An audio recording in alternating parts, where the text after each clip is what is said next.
just for the record, did your exposure to burn pits lead to long-term health consequences? Yes, absolutely. We weren't aware of it at that time. So Right. when I deployed in 2008 and I was exposed to a different, that we were at Bagram Airfield and it was an old Soviet airfield. So there were places taped off where things were bubbling out of the ground.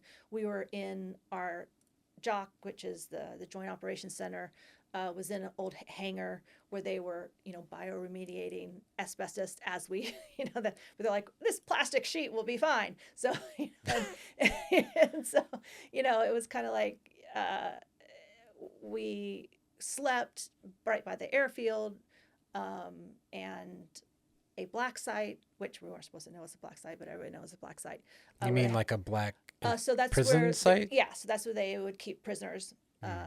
And so you had other agencies that were in cooperation with that.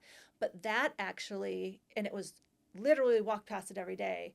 There was something there that they actually notified people who worked there that, hey, you've been exposed to this.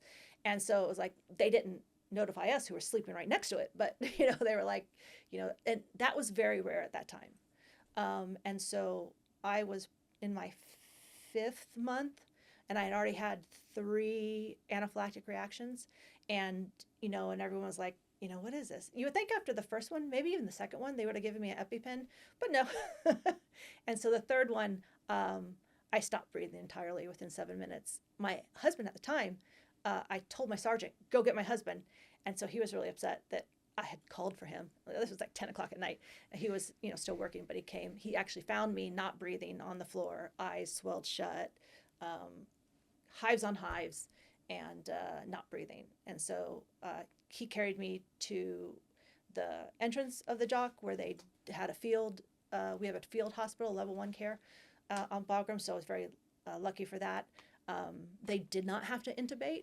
They were able to get it down with whatever they pumped into me. And I actually woke up on the medevac plane to Longstool.